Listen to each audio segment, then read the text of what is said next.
Hello everyone, welcome to the channel Ravi study IQ GK. और आज के इस वीडियो में मैं डिस्कस करने वाली हूँ संपूर्ण 2023 की करंट अफेयर का पार्ट नंबर 16। देखिए, यहाँ पर मैंने आपके साथ एक सीरीज़ शुरू करी थी जिसमें पूरा 2023 आपके साथ कवर करने वाली थी, और उसी सीरीज़ में आज मैं डिस्कस करूँगी पार्ट नंबर 16। इन टोटल हम 2400 क्वेश्चंस को डिस्कस करेंगे, और उसके बाद में आपका पूरा 2023 का जो ये करंट अफेयर है ये आसानी से कवर हो जाएगा। तो अब बिना देरी करे वीडियो को शुरू कर लेते हैं। और आज की हमारी वीडियो का पहला प्रश्न है, किस राज्य में सेंट्रल ट्राइबल यूनिवर्सिटी बनाने का विधेयक संसद ने पास किया है? तो देखिए, अगर हम बात करें सेंट्रल ट्राइबल यूनिवर्सिटी की, तो देखिए अभी तेलंगाना राज्य ने सेंट्रल ट्राइबल यूनिवर्सिटी बनाने का विधेयक संसद में पास कर दिया है। तो ऑप्शन नंबर जो बी है ये आप यहाँ पर याद रखेंगे कि तेलंगाना सरकार के द्वारा सेंट्रल ट्राइबल यूनिवर्सिटी बनाने का विधेयक ये पारित कर दिया गया है। अब आपको इस यूनिवर्सिटी का नाम ध्यान रखना है, ये है समक्का सरक्का केंद्रीय जनजाति विश्वविद्यालय। देखिए, नाम काफ़ी इंपॉर्टेंट हो जाता है, ठीक है। तो तेलंगाना में ये है, नाम है इसका समक्का सरक्का केंद्रीय जनजाति विश्वविद्यालय। हालांकि ये क्वेश्चन मैं ऑलरेडी आपके साथ डिस्कस कर चुकी थी, लेकिन अभी वापस से न्यूज़ में है, तो एज अ रिविज़न आप इसको याद कीजिएगा, ठीक है। और तेलंगाना ये पास किया है। तेलंगाना की बात करें तो मुख्यमंत्री हैं यहाँ के रेवंत रेड्डी, जो अभी नए इलेक्ट हुए हैं, ठीक है, ये इंपॉर्टेंट हो जाते हैं। और राज्यपाल तो ये है तमिलिसाई सौंदरराजन, और यहाँ की जो राजधानी है वो है हैदराबाद। इसके स्थापना की बात करें तो देखिए 2 जून 2014 में इसकी स्थापना की गई थी, ये भी आपके लिए इम्पॉर्टेंट हो जाता है। अगला क्वेश्चन है आपका, किस देश की टीम ने पहली बार अंडर 19 एशिया कप ये जीता है? तो देखिए, अगर हम बात करें अंडर 19 एशिया कप की, तो पहली बार ये जीता है बांग्लादेश की टीम ने। तो ऑप्शन नंबर जो सी है ये आप यहाँ पर याद रखेंगे। तो देखिए, जब भी कोई टीम पहली बार कोई खिताब को जीतती है तो इसीलिए उसका नाम, उस कंट्री का नाम यहाँ पर इम्पॉर्टेंट हो जाता है। तो अगर हम यहाँ पे आपसे बात करें कि अंडर 19 एशिया कप की, तो ये खिताब पहली बार अपने नाम कर लिया है किसने? ये किया है बांग्लादेश की टीम ने। तो देखिए, जैसे मैंने आपको बताया कि कोई भी टीम अगर पहली बार कोई खिताब जीतती है तो वो इम्पॉर्टेंट हो जाता है एग्ज़ाम के पॉइंट ऑफ व्यू से। तो देखिए, अंडर 19 एशिया कप तो ये जीता है बांग्लादेश ने। अंडर 19 एशिया कप की बात करें तो ये हुआ है 8 से 17 दिसंबर 2023 को। आयोजन तो ये हुआ था UAE यानी कि संयुक्त अरब अमीरात में। चैंपियन इस बार का बना है बांग्लादेश, पहला खिताब। और उप विजेता की बात करें तो ये बना है संयुक्त अरब अमीरात, तो ये आपको ध्यान रखना है। अगला क्वेश्चन है आपका, IPL के इतिहास के सबसे महंगे खिलाड़ी ये कौन बने हैं? तो देखिए, IPL के इतिहास के सबसे महंगे खिलाड़ी ये बने हैं कौन? इनका नाम है मिशेल स्टार्क। ऑप्शन नंबर जो बी है ये आप यहाँ पर याद रखेंगे कि IPL के इतिहास के सबसे महंगे खिलाड़ी ये बने हैं मिशेल स्टार्क। अब देखिए, मिशेल स्टार्क की बात करें तो 24.75 करोड़ में KKR यानी कि कोलकाता नाइट राइडर्स ने इसको खरीदा है। और अगर हम बात करें भारत के सबसे महंगे खिलाड़ी, तो ये बने हैं हर्षल पटेल। तो इनका नाम भी आप ध्यान रखेंगे कि ओवरऑल IPL 2023 में सबसे महंगे तो ये बने हैं कौन? 2024 के लिए सबसे महंगे बने हैं मिशेल स्टार्क, जो कि ऑस्ट्रेलिया से हैं। और भारत से बने हैं कौन? ये है हर्षल पटेल। अगला क्वेश्चन है आपका, हाल ही में जारी IUCN रेड लिस्ट अपडेट के अनुसार मीठे जल की कितनी प्रतिशत मछलियां विलुप्त होने की ओर हैं? तो देखिए, अगर हम बात करें IUCN रेड लिस्ट के बारे में, तो मीठे जल की लगभग 25% जो मछलियां हैं वो विलुप्त होने की ओर हैं। तो ऑप्शन नंबर जो बी है ये आप यहाँ पर याद रखेंगे कि IUCN रेड लिस्ट की एक नई अपडेट आई है, उसके अनुसार जो विलुप्त होने की ओर मछलियाँ हैं उनका प्रतिशत है मीठे जल में लगभग 25%। वैश्विक मीठे जल की वैश्विक मीठे पानी की मछली प्रजातियों का पहला व्यापक मूल्यांकन सामने आया है, जिसमें 25% यहाँ पर विलुप्त होने की ओर बता रहे हैं। IUCN की बात करें तो फुल फॉर्म होती है international union for conservation of nature. मुख्यालय है ग्लेड, स्विट्जरलैंड में। स्थापना हुई थी 1948 में, और अध्यक्ष हैं रज़ान अल मुबारक। अगला क्वेश्चन है आपका, हाल ही में डिजिटल समाधान साझा करने के लिए भारत और किस देश के बीच में समझौता ज्ञापन को मंजूरी दे दी गई है? तो देखिए, अगर हम बात करें डिजिटल समाधान साझा करने के लिए भारत और किस देश के बीच समझौता ज्ञापन पर हस्ताक्षर किए हैं या फिर ज्ञापन को मंजूरी दी है, तो ये है आपका तंजानिया। ऑप्शन नंबर ए ये आपका यहाँ पर सही हो जाएगा। अब देखिए, इस समझौता ज्ञापन का उद्देश्य है दोनों देशों की डिजिटल पहल के कार्यान्वयन में सहयोग व अनुभव के आदान प्रदान और डिजिटल प्रौद्योगिकी आधारित समाधानों को बढ़ावा देना। डिजिटल पब्लिक इंफ्रास्ट्रक्चर के क्षेत्र में G2G और B2B स्तर पर द्विपक्षीय सहयोग बढ़ाया जाएगा। तो ये भी आप यहाँ पर ध्यान रखेंगे। अगला क्वेश्चन है आपका, किसने पहला सीनियर नेशनल स्नूकर खिताब ये जीता है? तो देखिए, पहला सीनियर नेशनल स्नूकर खिताब की बात करें तो ये जीता है सौरभ कोठारी ने। ऑप्शन नंबर जो सी है ये आप यहाँ पर याद रखेंगे कि सौरभ कोठारी ने अपना पहला सीनियर नेशनल स्नूकर खिताब ये अपने नाम किया है। अगला क्वेश्चन है आप सभी के लिए कि उपराष्ट्रपति जगदीप धनखड़ ने कहाँ अटल स्वास्थ्य मेले का उद्घाटन किया है? तो देखिए, अटल स्वास्थ्य मेले की बात करें तो इसका उद्घाटन जगदीप धनखड़ जी के द्वारा किया गया है उत्तर प्रदेश की राजधानी लखनऊ में। ऑप्शन नंबर बी ये आपका यहाँ पर सही होगा।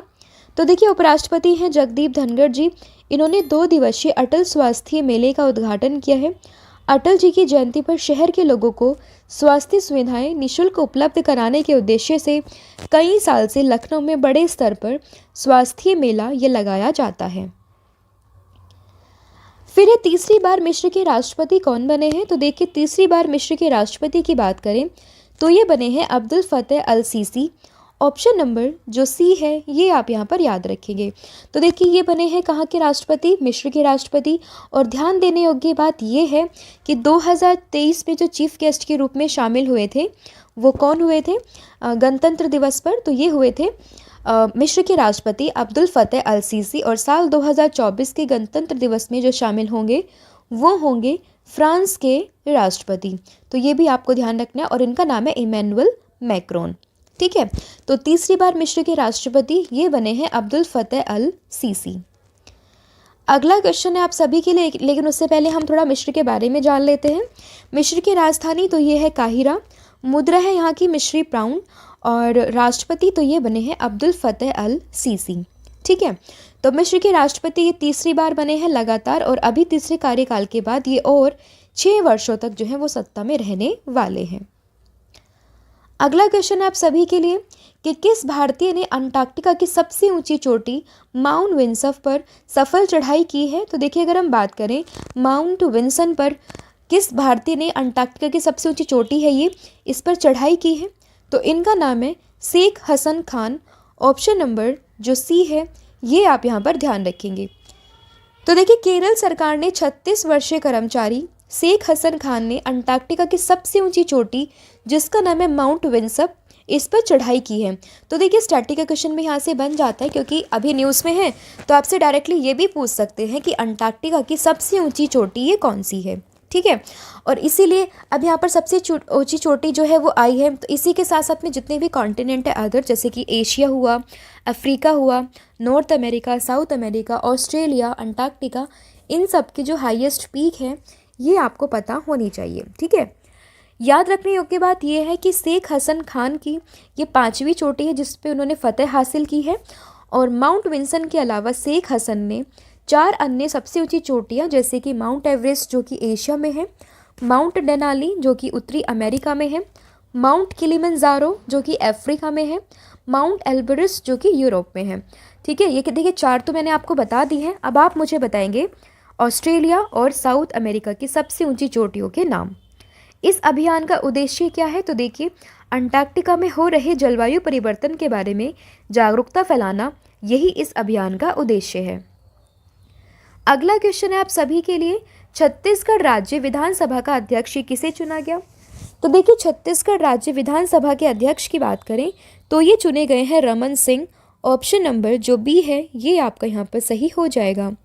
देखिए, छत्तीसगढ़ के पूर्व मुख्यमंत्री रमन सिंह को सर्वसम्मति से छत्तीसगढ़ विधानसभा का अध्यक्ष ये चुना गया है। छत्तीसगढ़ की बात करें तो राजधानी है रायपुर, मुख्यमंत्री है विष्णुदेव साय और राज्यपाल तो ये विश्वभूषण हरिचंद। ये अभी रिसेंटली बने हैं तो इसलिए इनका नाम भी इम्पॉर्टेंट हो जाता है आपके एग्ज़ाम के पॉइंट ऑफ व्यू से। फिर है भारतीय नौसेना ने संयुक्त अनुसंधान और विकास के लिए किस आईआईटी के साथ एक समझौते पर हस्ताक्षर किए हैं। तो देखिए, अगर हम बात करें भारतीय नौसेना और संयुक्त अनुसंधान और विकास के लिए किस आईआईटी के साथ में समझौता किया है, तो ये क्या है, आईआईटी कानपुर के साथ में। ऑप्शन नंबर जो बी है ये आपका यहाँ पर सही हो जाएगा। तो देखिए, भारतीय प्रौद्योगिकी संस्थान कानपुर ने नौसेना मुख्यालय में भारतीय नौसेना के साथ में एक समझौते ज्ञापन यानी कि MOU पर हस्ताक्षर किए हैं और इसका उद्देश्य है प्रौद्योगिकी विकास, नवीन समाधान और संयुक्त अनुसंधान एवं विकास को बढ़ावा देना। फिर है प्रथम खेलो इंडिया पैरा गेम्स में किस राज्य ने सर्वाधिक पदक हासिल किए हैं।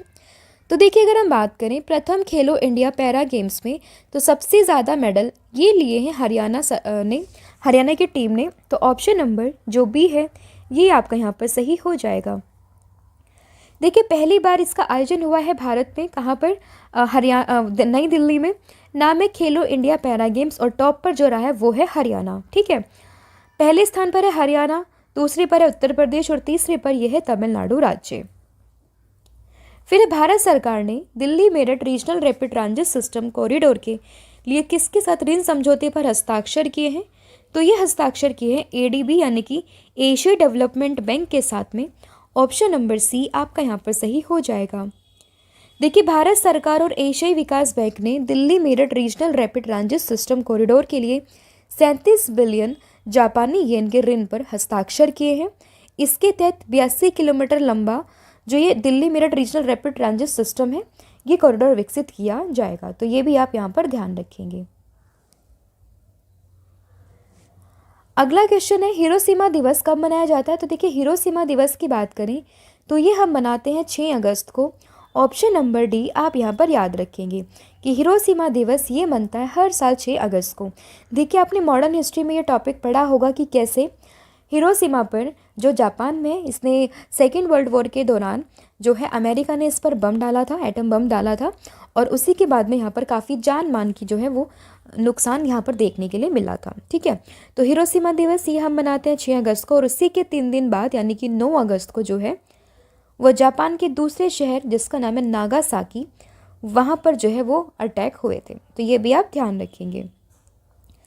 तो देखिए, 6 अगस्त 1945 को अमेरिका ने जापान के हिरोशिमा शहर पर लिटिल बॉय नाम का परमाणु बम ये गिराया है, और इसके 3 दिन बाद यानी कि 9 अगस्त को जापान के नागासाकी शहर पर दूसरा परमाणु बम ये गिराया गया, और जिससे दोनों ही जो शहर है वो तबाह हो गए थे। अगला क्वेश्चन है किस राज्य में मालाबार नदी महोत्सव का 9वां संस्करण ये शुरू किया गया। तो देखिए, मालाबार नदी महोत्सव के 9वें संस्करण की बात करें, इसकी शुरुआत की गई है केरल में।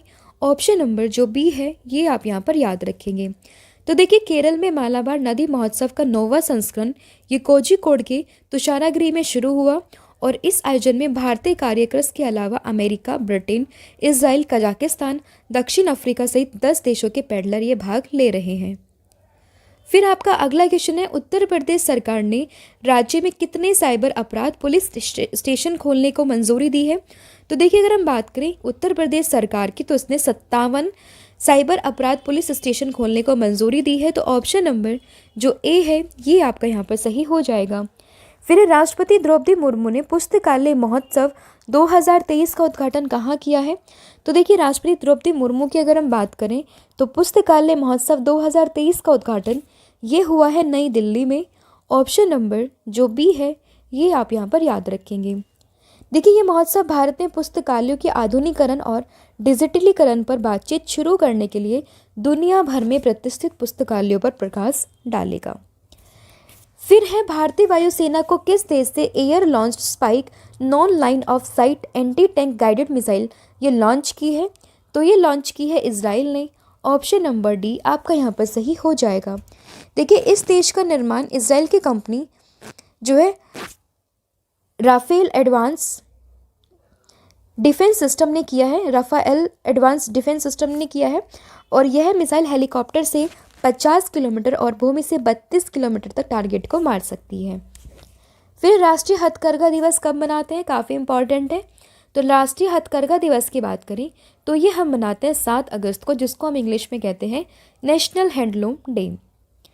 इसके बारे में जाने तो देखिए, भारत में हर साल 7 अगस्त को राष्ट्रीय हथकरघा दिवस मनाते हैं और यह 1905 में स्वदेशी आंदोलन की शुरुआत की याद बनाता है, यानी कि याद दिलाता है। यह सामाजिक आर्थिक विकास में हथकरघा उद्योग के योगदान को पहचानने और उद्योग के बारे में जागरूकता बढ़ाने के लिए भी मनाया जाता है। इस वर्ष की अगर हम बात करें राष्ट्रीय हथकरघा दिवस का, ये 9वां संस्करण मनाया गया है। फिर हाल ही में आई एक रिपोर्ट के अनुसार किस देश का ई रिटेल बाजार वर्ष 2080 तक 160 अरब डॉलर को पार कर जाएगा? तो ये कर जाएगा भारत का। ऑप्शन नंबर ए ये आपका यहाँ पर सही हो जाएगा। तो देखिए, भारत में ई रिटेल बाजार प्राप्त वृद्धि के लिए तैयार है। फ्लिपकार्ट के सहयोग से बैन एंड कंपनी की एक रिपोर्ट में 2028 तक 160 बिलियन अमेरिकी डॉलर के आंकड़े को पार करने का अनुमान ये लगाया जा रहा है। देखिए, एक छोटी सी मिस्टेक है, इसको आप करेक्ट कीजिएगा। 2080 नहीं 2028 है, ठीक है। ये आप ध्यान रखेंगे, टाइपिंग मिस्टेक हो रखी है यहाँ पर, तो 2028 आप यहाँ पर याद रखेंगे, राइट। अगला क्वेश्चन है आपका, संयुक्त राष्ट्र के द्वारा किस वर्ष को अंतर्राष्ट्रीय कैमलिड वर्ष घोषित किया गया है? तो देखिए, अगर हम बात करें अंतर्राष्ट्रीय कैमलिड्स वर्ष की घोषणा, तो ये की गई है साल 2024 को। ऑप्शन नंबर ए ये आपका यहाँ पर सही हो जाएगा। तो देखिए, संयुक्त राष्ट्र ने दुनिया भर के लोगों के जीवन में कैमलिड्स के महत्व को उजागर करने के लिए वर्ष 2024 को अंतर्राष्ट्रीय कैमलिड वर्ष घोषित किया है। अंतर्राष्ट्रीय कैमलिड वर्ष 2024 का उद्देश्य है कैमलिड्स की अप्रयुक्त क्षमता के बारे में जागरूकता बढ़ाना और अनुसंधान क्षमता विकास और नवीन प्रथाओं तथा प्रौद्योगिकियों के उपयोग के माध्यम से कैमलिड क्षेत्र में निवेश बढ़ाने का प्रयास करना। कैमलिड्स की अगर हम बात करें तो यह ऊँट विश्व के 90 से अधिक देशों में पाया जाता है, ये भी आप ध्यान रखेंगे। फिर है बाल्टिक सागर में ओशन शील्ड 2023 नामक लाइव फायर नौसैनिक अभ्यास किस देश ने शुरू किया है?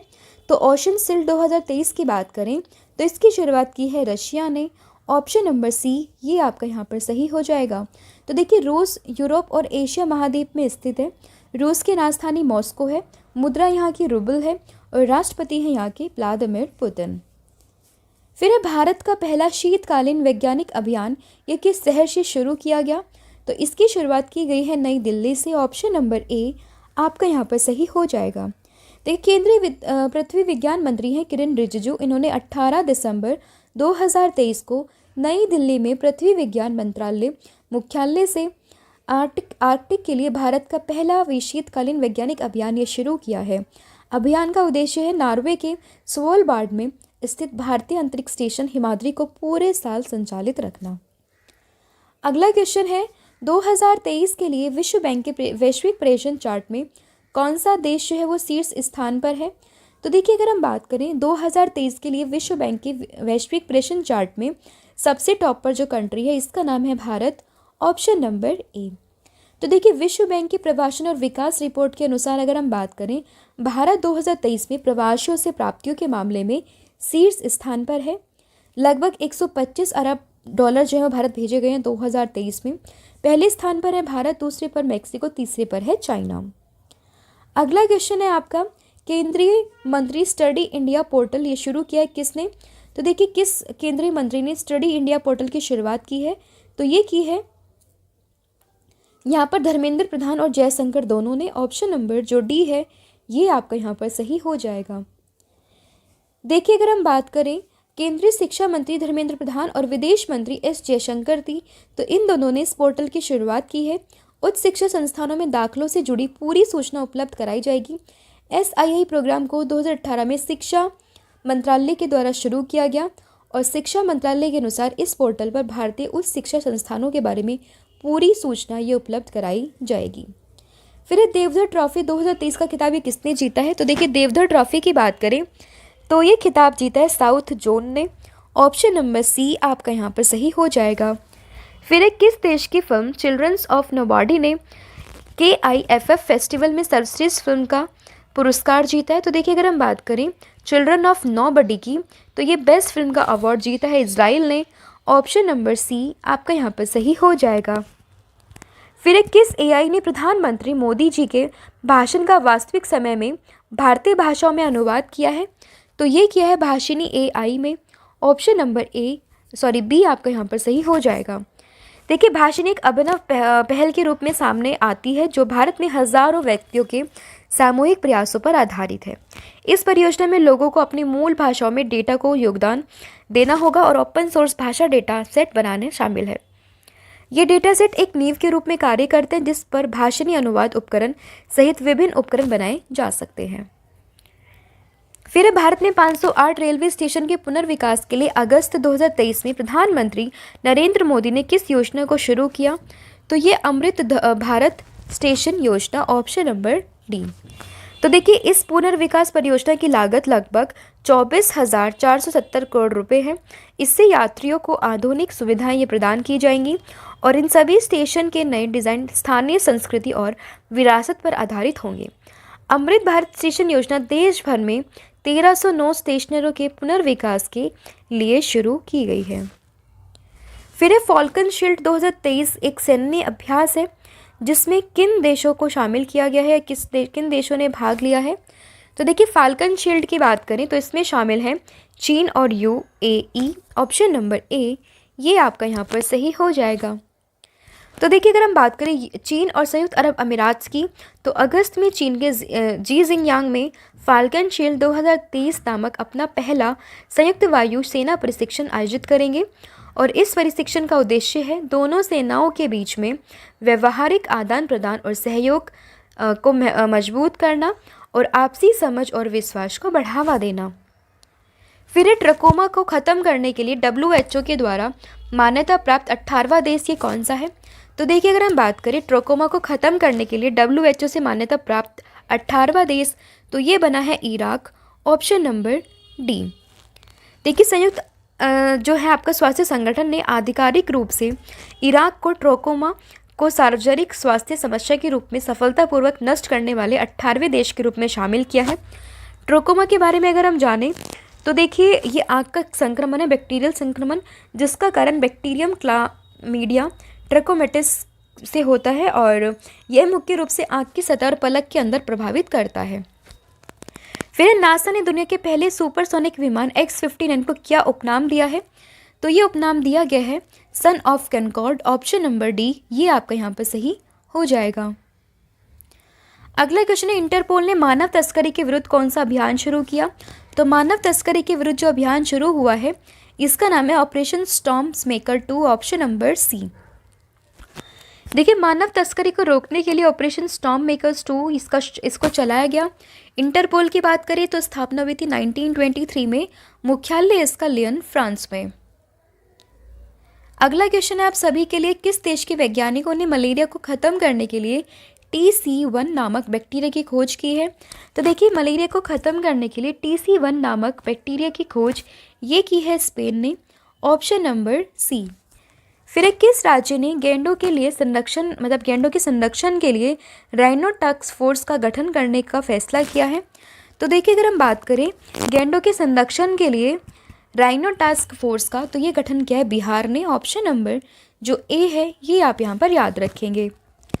फिर है किस राज्य के मुख्यमंत्री ने डोर स्टेप सेवाओं के लिए योजना शुरू की है? तो देखिए, डोर स्टेप के लिए अगर हम बात करें योजनाओं की, तो इसकी शुरुआत की है पंजाब सरकार ने, ऑप्शन नंबर ए आपका यहाँ पर सही हो जाएगा। देखिए, आम आदमी पार्टी के राष्ट्रीय संयोजक हैं अरविंद केजरीवाल जी और साथ ही में पंजाब के मुख्यमंत्री भगवंत मान के लुधियाना में इन्होंने मान सरकार तुहाड़े द्वार योजना की शुरुआत की है। दोनों नेताओं ने डोर स्टेप ऑपरेटर्स को हरी झंडी दिखाई है और इस योजना के तहत जनता जो है पंजाब की, उसमें 43 प्रकार की सरकारी सेवाओं का लाभ वो घर बैठे उठा सकेंगे। फिर चर्चा में रहा ग्रीन वॉयवोज 2050 प्रोजेक्ट का संबंध ये किससे है? तो देखिए, अगर हम बात करें चर्चा में रहा ग्रीन वॉयज 2050 प्रोजेक्ट, तो इसका संबंध है IMO से, ऑप्शन नंबर जो बी है ये आपका यहाँ पर सही हो जाएगा। IMO मतलब इंटरनेशनल मैरीटाइम ऑर्गेनाइजेशन, ये इसकी फुल फॉर्म होती है। देखिए, भारत को अंतर्राष्ट्रीय समुद्री संगठन है कि इंटरनेशनल मैरीटाइम ऑर्गेनाइजेशन ने ग्रीन वॉयवोज 2050 परियोजना के लिए अग्रणी नेतृत्वकर्ता देश के रूप में चुना है। उद्देश्य शिपिंग जहाज उद्योग को कम कार्बन भविष्य की ओर बदलने का प्रयास करना और 2050 तक कुल वार्षिक ग्रीन हाउस गैस के उत्सर्जन को कम से कम 50% तक कम करना। अगला क्वेश्चन है, हाल ही में केंद्रीय गृह मंत्री कौन बने हैं? तो देखिए केंद्रीय गृह मंत्री की बात करें, केंद्रीय गृह सचिव, तो ये बने हैं Ajay Kumar Bhalla. Option number C आपका यहाँ पर सही होगा। तो देखिए अजय कुमार भल्ला जो 1984 बैच के असम मेघालय कैडर के IPS ऑफिसर हैं। केंद्र सरकार ने गृह सचिव अजय कुमार भल्ला का कार्यकाल यह चौथी बार बढ़ा दिया गया है और चौथा कार्यकाल पूरा करने के बाद वे देश के दूसरे ऐसे अफसर बन जाएंगे जिन्होंने लंबे समय तक गृह सचिव का कार्य किया है। इससे पहले अगर हम बात करें 52 साल पहले ललन प्रसाद सिंह की अगर हम बात करें तो करीब 6 साल तक जो है गृह सचिव की कुर्सी पर ये रहे थे और 1971 में रिटायर हो गए थे। फिर वर्ल्ड तीरंदाजी चैंपियनशिप में गोल्ड मेडल जीतने वाले पहले भारतीय पुरुष खिलाड़ी कौन बने हैं? तो देखिए वर्ल्ड तीरंदाजी चैंपियनशिप की बात करें तो गोल्ड मेडल जीतने वाले पहले भारतीय पुरुष खिलाड़ी ये बने हैं ओजस देवताले। ऑप्शन नंबर ए। फिर किसने वाराणसी में दुनिया के सबसे बड़े मेडिटेशन सेंटर जो कि स्वरवेद महामंदिर का उद्घाटन किया है? तो ये किया है नरेंद्र मोदी जी ने। ऑप्शन नंबर सी आपका यहाँ पर सही हो जाएगा। कहाँ पर हुआ है? वाराणसी में उमराह के स्ववेद मंदिर महामंदिर में इसका उद्घाटन किया गया है। 7 मंजिला ये इमारत है, मतलब ये 7 मंजिला ऊंचा ये मंदिर है और इसमें एक साथ लगभग 20,000 से जो है 20,000 जो भक्त हैं वो यहाँ पर ध्यान कर सकते हैं। फिर हाल ही में भारत में इजराइल के नए राजदूत कौन नियुक्त हुए हैं? तो ये किए गए हैं रुवेन अजार। ऑप्शन नंबर सी आपका यहाँ पर सही होगा। इजराइल की बात करें, राजधानी यरूशलेम, प्रधानमंत्री हैं बेंजामिन नेतन्याहू और राष्ट्रपति तो हैं इसहाक हर्जोग। फिर वर्ल्ड प्रोफेशनल रेसलिंग हब ने किसे अपना ब्रांड एम्बेसडर बनाया है? तो देखिए अगर हम बात करें वर्ल्ड प्रोफेशनल रेसलिंग हब की तो इसने अपना ब्रांड एम्बेसडर ये बनाया है संग्राम सिंह को। ऑप्शन नंबर ए आपका यहाँ पर सही हो जाएगा। फिर भारत की सबसे तेज सोलर इलेक्ट्रिक नाव बारामूला कहाँ लॉन्च की गई है? तो देखिए ये लॉन्च की गई है केरल में। ऑप्शन नंबर बी आपका यहाँ पर सही हो जाएगा। देखिए बाराकूड़ा देश की सबसे जो है तेज इलेक्ट्रिक नाव है और इसे अत्याधुनिक नाव को मंझगांव डॉक शिप बिल्डर्स और नेवल्ट ने संयुक्त रूप से विकसित किया है। यह नाव केरल के अल्लापुजा में नवगाती पनावली यार्ड से लॉन्च की गई है और बाराकूड़ा का नाम तेज लंबी मछली के नाम पर रखा गया है, तो ये भी आप ध्यान रखेंगे। अगला क्वेश्चन है आपका, रक्षा मंत्रालय ने माइक्रोसॉफ्ट को हटाकर किस भारतीय ऑपरेटिंग सिस्टम को अपनाने का फैसला किया है? तो ये किया है माया OS को। ऑप्शन नंबर ए आप यहाँ पर याद रखेंगे। तो देखिए माया को सरकारी एजेंसियों ने वर्ष 2023 में विकसित किया है और ये एक ओपन सोर्स प्लेटफॉर्म पर आधारित एक नया ऑपरेशन सिस्टम है या फिर आपकी ऑपरेटिंग सिस्टम है। फिर बिहार के बाद किस राज्य के मुख्यमंत्री ने जातिगत जनगणना करवाने का घोषणा की है? तो ये की है राजस्थान ने। यहाँ पर ध्यान करने योग्य बात यह है कि पहली जो जातिगत जनगणना हुई है ये की है बिहार सरकार ने। हालांकि राजस्थान की जो अभी वर्तमान में मुख्यमंत्री ये चेंज हो चुके हैं। आप मुझे कमेंट सेक्शन में बताएंगे कि वर्तमान में जो है राजस्थान के मुख्यमंत्री ये कौन बने हैं। फिर गोवा का मुक्ति दिवस ये कब मनाया जाता है? तो देखिए गोवा लिबरेशन डे ये हम मनाते हैं 19 दिसंबर को। ऑप्शन नंबर ए आपका यहाँ पर सही हो जाएगा। तो देखिए गोवा मुक्ति दिवस ये हर वर्ष 19 दिसंबर को मनाया जाता है और इस दिन वर्ष 1961 में पुर्तगाली शासन ने गोवा को मुक्त किया था और 18 दिसंबर 1961 को ऑपरेशन विजय के अंतर्गत भारत ने गोवा मुक्त कराने के लिए सैन्य अभियान ये चलाया था। गोवा की बात करें, राजधानी है पणजी, राज्यपाल है PS श्रीधरन पिल्लई और मुख्यमंत्री तो हैं प्रमोद सावंत। फिर किस देश के शासक रहे हैं शेख नवाफ अल अहमद अल सबा का 86 वर्ष की आयु में निधन हो गया है? तो ये है कुवैत के राजा या फिर शासक आप कहें। ऑप्शन नंबर सी ये आपका यहाँ पर सही हो जाएगा। तो देखिए कुवैत के शासक के 86 वर्षीय शेख नवाफ अल अहमद अल सबा का निधन हो गया और कुवैत के शासक का पद संभालने की कगार में अब सबसे आगे है शेख मिसाल अल अहमद अल जाबेर। कुवैत की बात करें, राजधानी है कुवैती शहर, मुद्रा है कुवैती दिनार। फिर विजय हजारे ट्रॉफी 2023-24 किसने जीती है? तो देखिए विजय हजारे ट्रॉफी की बात करें तो ये जीती है हरियाणा ने। ऑप्शन नंबर जो बी है ये आपका यहाँ पर सही हो जाएगा। तो देखिए राजकोट गुजरात के सौराष्ट्र क्रिकेट एसोसिएशन स्टेडियम में हरियाणा ने राजस्थान को 30 रन से हराकर विजय हजारे ट्रॉफी अपने नाम की है और हरियाणा की टीम पहली बार विजय हजारे ट्रॉफी जीतने में सफल रही है। फिर अमेजन वर्षा वनों की रक्षा के लिए अमेजन सहयोग संधि संगठन शिखर सम्मेलन 2023 का आयोजन ये कहाँ हुआ है? तो ये हुआ है ब्राज़ील में। ऑप्शन नंबर ए ये आपका यहाँ पर सही हो जाएगा। देखिए 3 जुलाई 1978 को हस्ताक्षरित अमेजन सहयोग संधि ने ACTO को शुरू कर दिया है और उद्देश्य अमेजन क्षेत्रों के सामंजस्यपूर्ण विकास को बढ़ावा देना। ACTO समूह के सदस्य हैं Brazil, Bolivia, Colombia, Ecuador, Guyana, Peru, Suriname और वेनेजुएला। फिर international institute for the unification of private law के लिए चुनी जाने वाली पहली भारतीय महिला ये कौन बनी है? तो ये बनी है उमा शेखर। ऑप्शन नंबर ए ये आपका यहाँ पर सही हो जाएगा। तो देखिए उमा शेखर की बात करें तो रोम में स्थित संगठन की गवर्निंग काउंसिल में पद संभालने वाली ये पहली भारतीय महिला बन गई हैं। मुख्यालय की बात करें तो यह रोम इटली में, सदस्यता तो यह 65 राज्य, गठन 1926 और उद्देश्य है राज्य और राज्यों के समूह के बीच में निजी, विशेष रूप से वाणिज्य की कानून के आधुनिकीकरण, सामंजस्य और समन्वय के तरीकों का अध्ययन करना। फिर कौन सी भारतीय खुफिया agency Interpol global academy network के 10वीं सदस्य रूप में शामिल हुई है? तो देखिए ये कौन सी शामिल हुई? ये हुई है CBI। Option number B. Interpol की बात करें, इंटरनेशनल क्रिमिनल पुलिस ऑर्गेनाइजेशन, स्थापना हुई थी 7 सितंबर 1923 में, मुख्यालय है लियन फ्रांस में और अध्यक्ष हैं अहमद नासर अल रईसी और सदस्य देश तो यह 195। फिर केंद्रीय स्वास्थ्य और परिवार कल्याण मंत्री मनसुख मंडाविया ने भारत में लसिका फाइलेरिया को किस वर्ष तक समाप्त करने का लक्ष्य रखा है? तो यह है 2027 तक। Option number D. लसिका फाइलेरिया एक उष्णकटिबंधीय रोग है जो लसिका ग्रंथि और नाड़ियों को प्रभावित करता है। लसिका फाइलेरिया ये लिम्फेटिक फिलरेसिस संक्रमित मच्छरों से फैलता है और इसे काटने से एक परजीवी प्रवेश कर जाता है उस बॉडी के अंदर जो लिम्फ प्रणाली तक चला जाता है। फिर किस एयरलाइन कंपनी ने द विस्टा नाम से अपना नया लोगो इशू किया है या लॉन्च किया है? तो ये किया है एयर इंडिया ने। ऑप्शन नंबर ए आपका यहाँ पर सही हो जाएगा। फिर अंतर्राष्ट्रीय युवा दिवस कब मनाते हैं? तो 12 अगस्त को हर साल हम अंतर्राष्ट्रीय युवा दिवस मनाते हैं। थीम आपके लिए इंपॉर्टेंट हो जाती है जो कि है green skill for youth toward a sustainable, ठीक है। और उद्देश्य इसका, इस दिन का उद्देश्य है बेसिकली वैश्विक मुद्दों से निपटाने और सतत विकास प्राप्त करने में युवाओं की भूमिका में बारे में महत्वपूर्ण जानकारी प्रदान करना। फिर विश्व अंगदान दिवस कब मनाते हैं? तो देखिए हर साल जो है 13 अगस्त को हम विश्व अंगदान दिवस के रूप में मनाते हैं। तो देखिए अंगदान दिवस के महत्व के बारे में अगर हम बात करें तो जागरूकता फैलाने के लिए 13 अगस्त को हम इस दिवस को मनाते हैं। थीम है इसकी क्या, ये आप मुझे कमेंट सेक्शन में बताओगे। थीम है या नहीं इसके बारे में आप मुझे कमेंट सेक्शन में बताओगे।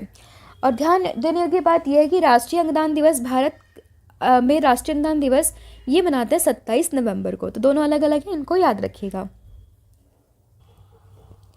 अगला क्वेश्चन है, भारत ने स्वदेशी हाई स्पीड फ्लाइंग विंग मानव रहित हवाई वाहन का सफल परीक्षण ये कहाँ किया है? तो ये किया है कर्नाटक में। ऑप्शन नंबर जो सी है ये आप यहाँ पर याद रखेंगे। तो देखिए रक्षा मंत्रालय ने कर्नाटक के चित्रदुर्ग स्थित एयरोनॉटिक टेस्ट रेंज से एक स्वदेशी हाई स्पीड फ्लाइंग विंग मानव रहित हवाई वाहन का सफल उड़ान परीक्षण ये किया है। इसे DRDO के एयरोनॉटिकल डेवलपमेंट स्टैब्लिशमेंट की ओर से डिज़ाइन और विकसित किया गया है।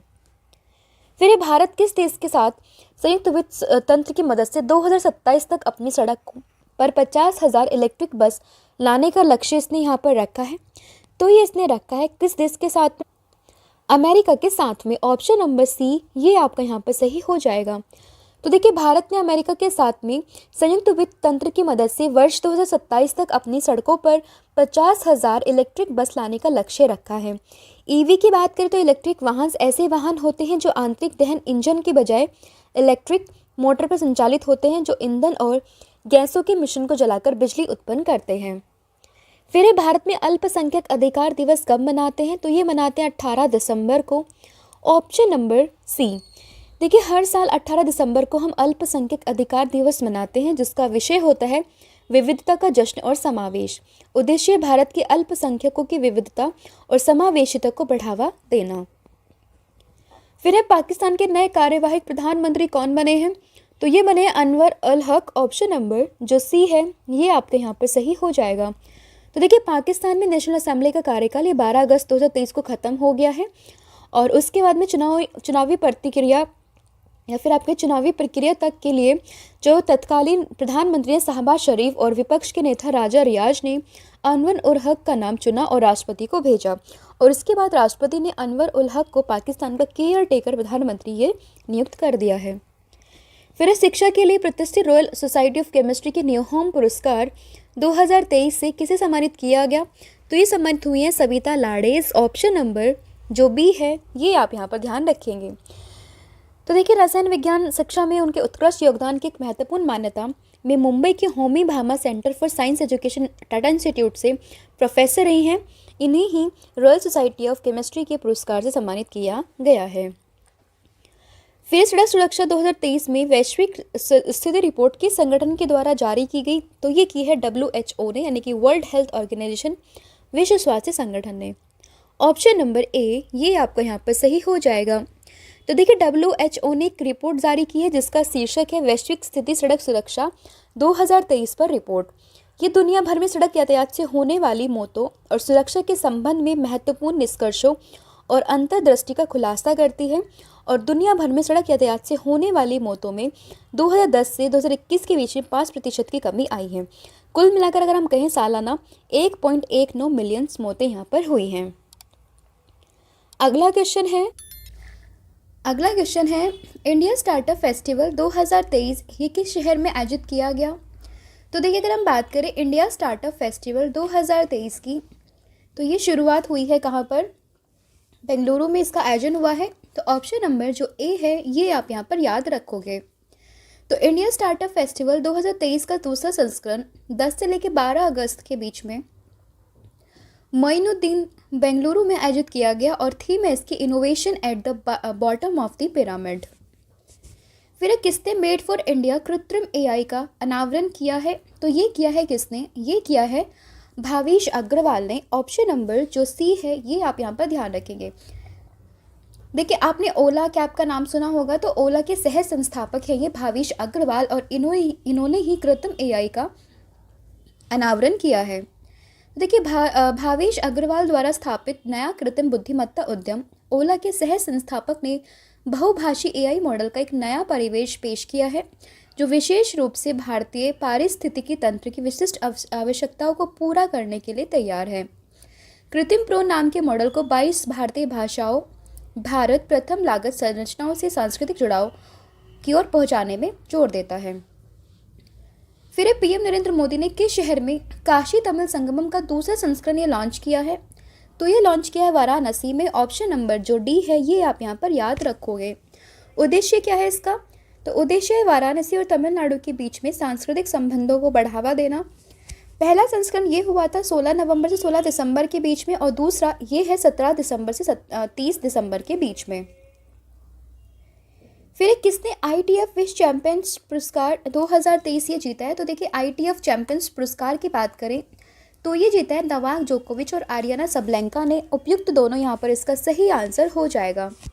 तो देखिए फीमेल कैटेगरी में है ये बेलारूस की खिलाड़ी आरियाना और मेल कैटेगरी में है नोवाक जोकोविच जो कि सर्बिया से हैं। अब देखिए इन्हें क्यों मिला है? तो देखिए जो चारों ग्रैंड स्लैम है उसके कम से कम सेमीफाइनल तक पहुँचने वाले खिलाड़ी ये बने हैं, तो इसीलिए इन्हें इस अवार्ड से सम्मानित किया गया है। फिर advocates association for special responsibility and awareness आसरा से वर्ष 2023 का विजनरी लीडर आइकन अवार्ड ये किससे मिला है? तो ये मिला है डॉक्टर श्रीनिवास नायक धारावत को। ऑप्शन नंबर जो बी है ये आप यहाँ पर ध्यान रखोगे। तो देखिए real vision homes private limited के अध्यक्ष डॉक्टर श्रीनिवास नायक धारावत को नई दिल्ली के कॉन्स्टिट्यूशन क्लब ऑफ इंडिया में 5वें राष्ट्रीय शिखर सम्मेलन में विजनरी लीडर आइकन अवार्ड 2023 से सम्मानित किया गया है। फिर देश की पहली 6 लेन वाली स्टील स्लैग आधारित सड़क का निर्माण ये कहाँ किया गया? तो ये किया गया है सूरत में। ऑप्शन नंबर जो सी है ये आप यहाँ पर याद रखेंगे। तो देखिए देश की पहली 6 लेन वाली स्टील स्लैग आधारित सड़क का निर्माण दिसंबर 2023 में गुजरात के सूरत में ये किया गया है और सड़क का निर्माण NH6 को हजारी पोर्ट से जोड़ने वाली सड़क के लिए किया गया है। फिर किसे PETA India person of the year ये घोषित किया है? तो ये किया है दिया मिर्जा को। ये आप यहाँ पर ध्यान रखेंगे।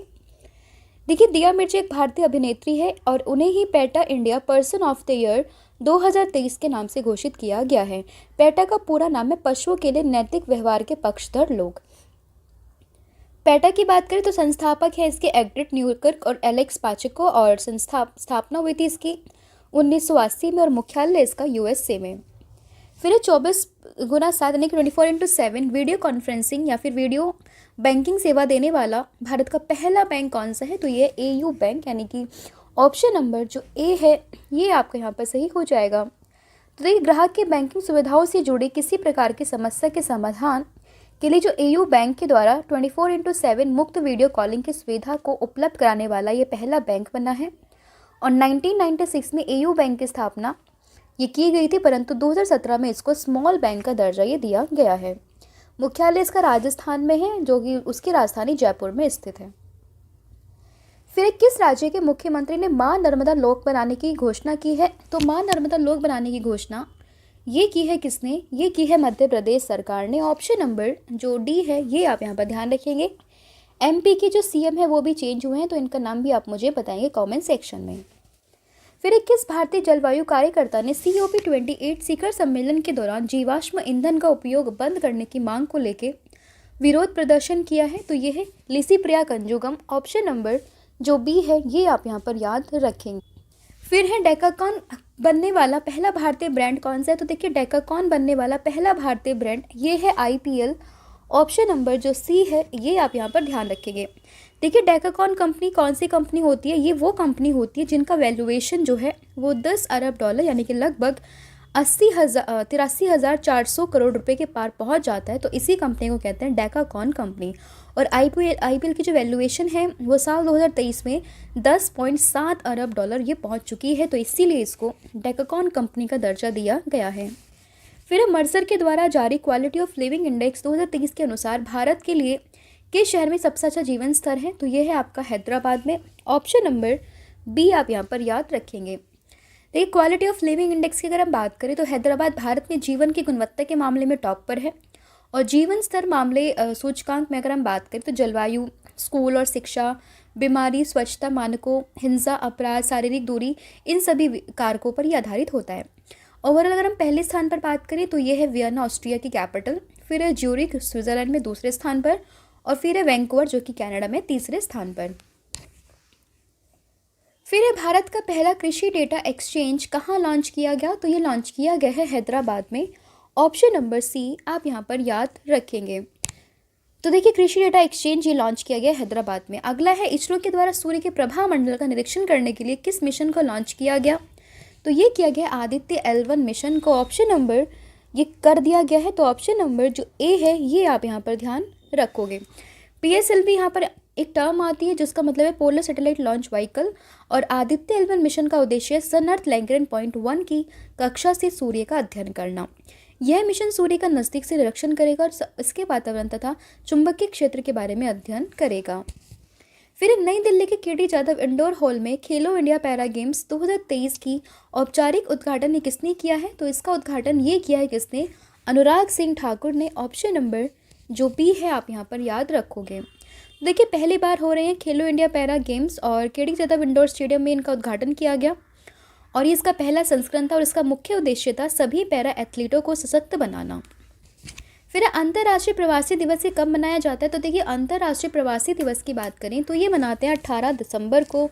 ऑप्शन नंबर जो ए है ये आप यहाँ पर ध्यान रखोगे। तो देखिए, अंतर्राष्ट्रीय प्रवासी दिवस हर साल 18 दिसंबर को मनाते हैं और इसे संयुक्त राष्ट्र की agency international organisation for migration बनाता है, और इस दिन दुनिया के प्रवासियों के विकास में योगदान को प्रोत्साहित करने के लिए इसको हम मनाते हैं। इंटरनेशनल ऑर्गेनाइजेशन फॉर माइग्रेशन की बात करें, स्थापना हुई थी 6 दिसंबर 1951 में। मुख्यालय है जेनेवा स्विट्जरलैंड में और महानिदेशक तो ये एंटोनियो विटेरिनो। फिर किस बैंक के द्वारा भारत का पहला पर्यावरण अनुकूल डेबिट कार्ड ये लॉन्च किया गया, तो ये लॉन्च किया गया एयरटेल पेमेंट बैंक के द्वारा। ऑप्शन नंबर जो डी है ये आपका यहाँ पे सही हो जाएगा। तो देखिए, एयरटेल पेमेंट बैंक के द्वारा भारत का पहला पर्यावरण अनुकूल डेबिट कार्ड ये लॉन्च किया गया, और यह डेबिट कार्ड पुनर्चक्रित पॉलीविनाइल क्लोराइड से बना हुआ है, और पॉलीविनाइल क्लोराइड एक उच्च शक्ति वाला थर्मोप्लास्टिक पदार्थ है। एयरटेल पेमेंट बैंक की बात करें, स्थापना हुई थी 2017 में, मुख्यालय है इसका नई दिल्ली में। फिर सुलभ इंटरनेशनल के संस्थापक का निधन हो गया, इनका नाम क्या था? तो इनका नाम था बिंदेश्वर पाठक। ऑप्शन नंबर जो बी है ये आप यहाँ पर याद रखेंगे। देखिए, बिंदेश्वर पाठक बिहार के वैशाली के रहने वाले थे। वो 80 वर्ष के थे और उन्हें वर्ष 2003 में पद्म भूषण सम्मान मिल चुका था और उन्होंने 1970 में सुलभ इंटरनेशनल की स्थापना कर नागरिकों को स्वच्छ शौचालय की सुविधा देने की पहल ये शुरू की थी। ठीक है, फिर किसके द्वारा अमृत प्रौद्योगिकी विकसित की गई है? तो ये विकसित की गई है IIT मद्रास के द्वारा। Option number B. तो देखिए, IIT मद्रास के शोधकर्ताओं ने पानी से आर्सेनिक हटाने के लिए तकनीक विकसित की है और इसे अमृत नाम दिया है। ये तकनीक nano scale iron oxy hydroxide का उपयोग करती है और पानी के माध्यम से पारित होने पर चुनिंदा रूप से आर्सेनिक को हटा देती है। अगला क्वेश्चन है कि संसद की सुरक्षा में चूक मामले में किसके नेतृत्व में जांच कमेटी बनाई गई? तो ये बनाई गई है अनीश दयाल सिंह के नेतृत्व में। ऑप्शन नंबर जो ए है ये आप यहाँ पर याद रखेंगे। अगला क्वेश्चन है आप सभी के लिए, प्रधानमंत्री नरेंद्र मोदी ने संत रविदास मंदिर की आधारशिला ये कहाँ पर रखी है? तो देखिए, अगर हम बात करें संत रविदास आधारशिला कहाँ रखी है इसकी मंदिर की, तो संत रविदास मंदिर की जो आधारशिला अभी वर्तमान में रखी है हमारे देश के प्रधानमंत्री ने, वो रखी है मध्य प्रदेश में। ऑप्शन नंबर जो बी है आपका यहाँ पर सही हो जाएगा। फिर भारत ने किस अंतर्राष्ट्रीय संगठन के रेस टू रेजिलियंस पहल में अपनी साझेदारी या भागीदारी की घोषणा की है? तो ये की है UN के रेस टू रेजिलियंस प्रोग्राम में। ऑप्शन नंबर ए ये आपका यहाँ पर सही हो जाएगा। तो देखिए, रेस टू रेजिलियंस जलवायु परिवर्तन की चुनौतियों का समाधान करने वाला एक वैश्विक अभियान है जिसका उद्देश्य है गैर सरकारी अभिनेताओं, निवेशकों, व्यवसायों, शहरों, क्षेत्रों और नागरिक समाज को एकजुट करना। और इसका लक्ष्य वर्ष है 2030 तक जलवायु परिवर्तन के प्रभावों के प्रति सबसे संवेदनशील समुदाय के लचीलेपन को बढ़ाना। फिर जूनियर महमूद नाम से मशहूर अभिनेता का निधन हो गया, इनका असली नाम क्या था? तो इनका असली नाम था नईम सैयद। ऑप्शन नंबर जो बी है ये आपका यहाँ पर सही हो जाएगा। देखिए, नईम सैयद जो थे इनको हम जानते थे जूनियर महमूद के नाम से और इन्हीं का ही अभी हाल ही में निधन हो गया है। ये 68 वर्ष के थे और इन्हें काफ़ी समय से पेट के कैंसर से जूझ रहे थे। जूनियर महमूद जो ने नाम दिया था वो दिया था महमूद अली ने, तो ये भी आप ध्यान रखोगे। फिर आसियान भारत बाजार महोत्सव का उद्घाटन ये कहाँ किया गया? तो आसियान भारत महोत्सव का उद्घाटन ये किया गया है नई दिल्ली में। ऑप्शन नंबर जो बी है आप यहाँ पर याद रखोगे। तो देखिए, केंद्रीय कृषि एवं किसान कल्याण और जनजातीय मामलों के मंत्री श्री अर्जुन मुंडा, इन्होंने नई दिल्ली में आसियान भारत मोटा अनाज महोत्सव का उद्घाटन किया है और इस उत्सव का उद्देश्य है मोटा अनाज और मोटे अनाज से बने उत्पाद के प्रति जागरूकता बढ़ाना और इनके लिए एक बड़ा बाजार स्थापित करना, ये इसका बेसिकली उद्देश्य है। फिर कार्बन लाइट मेट्रो ट्रेवल नामक पहल किसने शुरू की है? तो इसकी शुरुआत की है दिल्ली मेट्रो ने। ऑप्शन नंबर जो बी है आपका यहाँ पर सही हो जाएगा। देखिए, दिल्ली मेट्रो ने कार्बन मेट्रो ट्रेवल नाम से नई योजना शुरू की है और इसका उद्देश्य लोगों को कार्बन उत्सर्जन के प्रति जागरूक करना ताकि हर व्यक्ति भारत के शून्य कार्बन उत्सर्जन के लक्ष्य में योगदान दे सके। भारत ने 2070 तक इस लक्ष्य को पाने की समय सीमा ये तय की है। अगला क्वेश्चन है, किस देश के प्रथम राष्ट्रपति मिर्सिया स्नेगू का निधन हुआ है? तो ये थे मालडोवा की। ऑप्शन नंबर जो बी है आप यहाँ पर याद रखोगे। मालडोवा की बात करें, राजधानी है चिसिनाउ, मुद्रा है मोल्दोवन ल्यू और राष्ट्रपति तो ये मैया संधू। फिर पवन कुमार सेन को किस राज्य का मुख्य निर्वाचन अधिकारी नियुक्त किया है? तो देखिए, अगर हम बात करें पवन कुमार सेन की, तो ये अभी अरुणाचल प्रदेश के मुख्य निर्वाचन अधिकारी नियुक्त हुए हैं। ऑप्शन नंबर सी आप यहाँ पर याद रखो। देखिए, भारत निर्वाचन आयोग ने भारतीय प्रशासनिक सेवा के अधिकारी श्री पवन कुमार सेन को अरुणाचल प्रदेश के मुख्य निर्वाचन अधिकारी के रूप में नियुक्ति को स्वीकृति दे दी है। फिर देश का पहला ऐसा राज्य जहां के सरकारी अस्पताल में फ्री IVF होगा, तो ये आपका होगा कौन सा राज्य? ये होगा आपका गोवा। ऑप्शन नंबर जो सी है आपका यहाँ पर सही हो जाएगा। देखिए, गोवा देश का पहला ऐसा राज्य बन गया जहां पर फ्री में IVF ट्रीटमेंट होगा। मुख्यमंत्री प्रमोद सावंत ने सोमवार को गोवा मेडिकल कॉलेज में असिस्टेंट रिप्रोडक्टिव टेक्नोलॉजी और IUI फैसिलिटी को लॉन्च किया है। अब देखिए, यहाँ तो मैं आपको रिवीजन करा रही हूँ, तो ये तभी की न्यूज़ है, लेकिन आपको बस ये ध्यान रखना है कि मुख्यमंत्री प्रमोद सावंत ने गोवा मेडिकल कॉलेज में ART और IUI फैसिलिटी को लॉन्च किया है। फिर कौन सी राज्य सरकार सभी जिलों में पीएम कॉलेज ऑफ एक्सीलेंस स्थापित करेगी? तो ये करेगी मध्य प्रदेश सरकार। ऑप्शन नंबर जो सी है आपका यहाँ पर सही हो जाएगा। तो देखिए, मध्य प्रदेश की नई सरकार कुल 570 शासकीय महाविद्यालयों में हर जिले में कॉलेज को पीएम कॉलेज ऑफ एक्सीलेंस के रूप में उन्नत करेगी। अगला क्वेश्चन है, सद्भावना की सरिता नरेंद्र मोदी पुस्तक का विमोचन किया गया, इसके लेखक कौन है? इसके लेखक है doctor Jasbhai Patel. Option number A. कौन सा देश वर्ष 2024 का कृत्रिम बुद्धिमत्ता पर वैश्विक भागीदारी GPAI सम्मेलन का प्रमुख अध्यक्ष है? तो ये है भारत।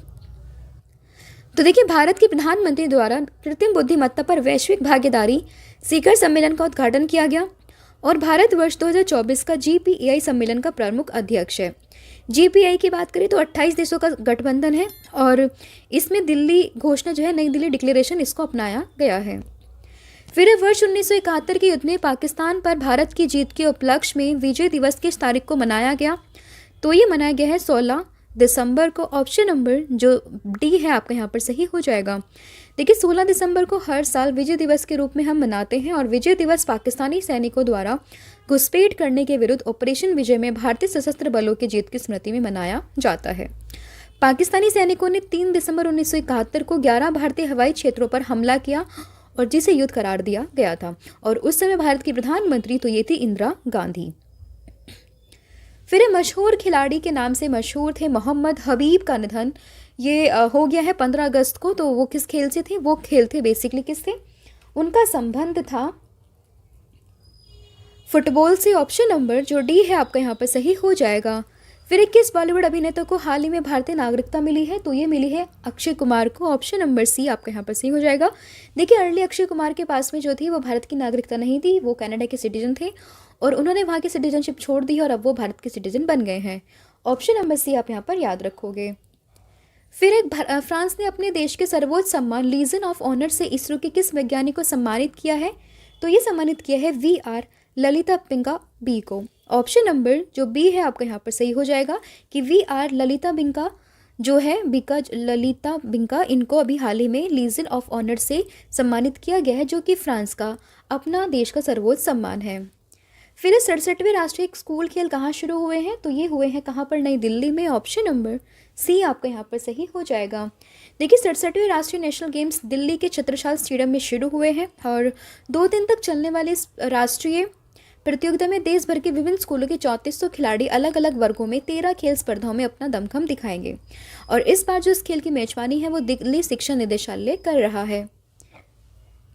फिर किसने परीक्षा पे चर्चा के 7वें संस्करण का अनावरण किया है? तो ये किया है नरेंद्र मोदी जी ने। ऑप्शन नंबर ए आपका यहाँ पर सही हो जाएगा। तो देखिए, परीक्षा पे चर्चा के 7वें संस्करण का अनावरण ये प्रधानमंत्री जी ने किया है और इसका उद्देश्य है तनाव को सफलता में बदलना और परीक्षा योद्धाओं को मुस्कुराहट के साथ में परीक्षा देने में सक्षम बनाना। फिर दुनिया की शीर्ष 50 एशियाई हस्तियों की ब्रिटेन की सूची में शीर्ष पर कौन है? तो यह है शाहरुख खान। ऑप्शन नंबर जो बी है आपका यहाँ पर सही हो जाएगा। तो देखिए, शाहरुख खान ने 2 एक्शन से भरपूर थ्रिलर पठान और जवान के लिए साथ ही ना यूके की विश्व की जो है शीर्ष 50 एशियाई हस्ती की सूची में अपना नाम दर्ज कराया है और इसी में अगर हम बात करें आलिया भट्ट का तो वो सूची में दूसरे स्थान उन्होंने हासिल किया है। फिर बायोगैस पहल के लिए रिलायंस ने किस बैंक के साथ साझेदारी की है? तो रिलायंस ने अभी बायोगैस पहल के लिए जो साझेदारी की है वो की है DBS बैंक के साथ में। ऑप्शन नंबर जो बी है आपका यहाँ पर सही हो जाएगा। तो देखिए, रिलायंस इंडस्ट्रीज ने किसानों और एग्रीगेटर्स को लक्षित एवं वित्त पोषण कार्यक्रम स्थापित करने के लिए DBS बैंक इंडिया के साथ एक रणनीतिक साझेदारी बनाई है, जिसका प्राथमिक उद्देश्य है फसल अवशेषों को प्रभावी ढंग से प्रबंधन करना और इसका उपयोग संपीड़ित बायोगैस के उत्पादन में करना है। तो ये इसका बेसिकली उद्देश्य है। तो यहाँ पर हमने डिस्कस किया आप सभी के साथ में 100 top most important questions and hopeful video आपको पसंद आई होगी। अब मैं आपसे पूछती हूँ 2 इंपॉर्टेंट क्वेश्चन जो हम टेस्ट के तौर पर पूछते हैं। जिसका पहला क्वेश्चन होने वाला है कि किस राज्य में सेंट्रल ट्राइबल यूनिवर्सिटी बनाने का विधेयक जो है वो संसद ने पास किया है। इसका जो भी आंसर है आप मुझे कमेंट सेक्शन में बताओगे और इसके अलावा तेलंगाना से संबंधित जो भी आपको फैक्ट पता है ये भी आप मुझे कमेंट सेक्शन में बताओगे। फिर किस देश की टीम ने पहली बार अंडर 19 एशिया कप जीता है? तो इसका आंसर भी आप मुझे कमेंट सेक्शन में दोगे। तो आज के लिए इतना ही है। इसके अलावा 2 PDF मैं आपको कई बार बता चुकी हूँ, दोनों को आप परचेज कर सकते हो। लिंक आपको डिस्क्रिप्शन में मिलेगी। एक है पॉलिटी की बुक जिसमें 5,000 से ज़्यादा क्वेश्चंस आपको देखने के लिए मिलेंगे। और दूसरी आपकी करंट अफेयर की बुक, जिसमें आपको जनवरी से लेकर नवंबर महीने का पूरा करंट अफेयर आपको यहाँ पर देखने के लिए मिलेगा। आप डायरेक्टली वेबसाइट को विजिट भी कर सकते हैं, जो कि है www.ravibookspdf.com। इसके अलावा हमारा ऐप भी लॉन्च हो चुका है, आप उसको भी जाकर चेक कर सकते हैं। इसके साथ साथ आप जो है वहाँ पर काफ़ी सारे क्विजेस ये सब भी सॉल्व कर सकते हैं। तो आज के लिए इतना ही है। Thank you so much and have a good day and wish you all the very best for your exams. Thank you so much.